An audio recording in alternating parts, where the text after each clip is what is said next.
ಇವತ್ತು ಗುರುಪೌರ್ಣಮಿ ತುಂಬ ವಿಶೇಷವಾದ ಪೂಜೆ. ಭಾರತ ದೇಶದಲ್ಲೇ ಸಾಯಿಬಾಬಾ ಅಂದರೆ ತುಂಬ ಅವರ ಆಶೀರ್ವಾದ ಎಲ್ಲ ಭಕ್ತ ಜನಗಳಿಗೂ ಬೇಕಾಗಿ ನಾವು ತುಂಬ ವಿಜೃಂಭಣೆಯಿಂದ ಇವತ್ತಿನ ಕಾರ್ಯಕ್ರಮವನ್ನು ಹಮ್ಮಿಕೊಂಡಿದ್ದೀವಿ.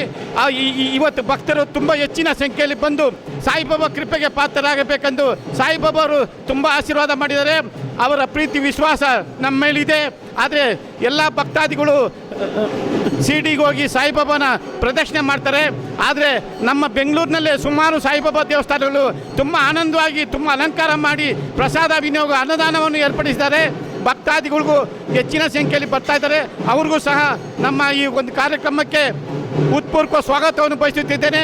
ಹಾಗೂ ಟಿ ವಿ ಮಾರ್ಗದವ್ರಿಗೂ ಸಹ ಇವತ್ತಿನ ಕಾರ್ಯಕ್ರಮವನ್ನು ಬಂದು ಟಿ ವಿ ಮಾರ್ಗದವರು ಬಂದು ತುಂಬ ವಿಜೃಂಭಣೆಯಿಂದ ನಮ್ಮ ಒಂದು ಕಾರ್ಯಕ್ರಮಕ್ಕೆ ಸಹಕಾರ ಕೊಟ್ಟಿದ್ದಾರೆ.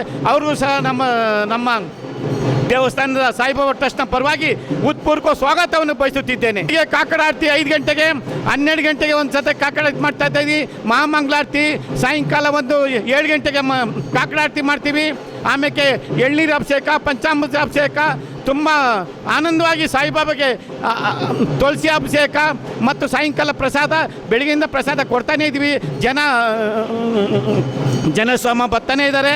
ಅದು ಸಾಯಂಕಾಲ ಬೇರೆ ಪ್ರಸಾದ ವಿನಿಯೋಗ ಮಾಡ್ತೀವಿ. ಸಾಯಂಕಾಲ ವಿಶೇಷ ಮಂಗಳಾರತಿ, ಕಾಕಡಾರತಿ, ಸಾಯಿಬಾಬಾಗೆ ಆನಂದವಾಗಿ ಪೂಜೆ ಮಾಡ್ತೀವಿ ಸರ್. ಇನ್ನು ಮುಂದಕ್ಕೆ ದೇವಸ್ಥಾನ ಇದು ತುಂಬ ದೊಡ್ಡದಾಗ ಆಗಬೇಕು, ಅಭಿವೃದ್ಧಿ ಆಗಬೇಕಂತೇಳಿ ನಾನು ಸಾಯಿಬಾಬಾನ ಬೇಡಿಕೊಳ್ತಾ ಇದ್ದೀನಿ. ಆ ದೇವರು ನಮಗೆ ಅನುಗ್ರಹ ಮಾಡಿಕೊಳ್ಳಿ ಅಂತೇಳಿ ಸಾಯಿಬಾಬಾ ನಾನು ಭಕ್ತಿಪೂರ್ವಕವಾಗಿ ಬೇಡಿಕೊಳ್ತಾ ಇದ್ದೀನಿ. ದೇವಸ್ಥಾನ ಭೈರವೇಶ ನಗರ, ಗಾರ್ಡನ್ ವಿಲಾಸು, ಹೆರಿಗೆ ಹಾಸ್ಪಿಟ್ಲ್ ಪಕ್ಕ ಇರೋದು, ನಾಗರಬಾಯಿ ಮೇನ್ ರೋಡು.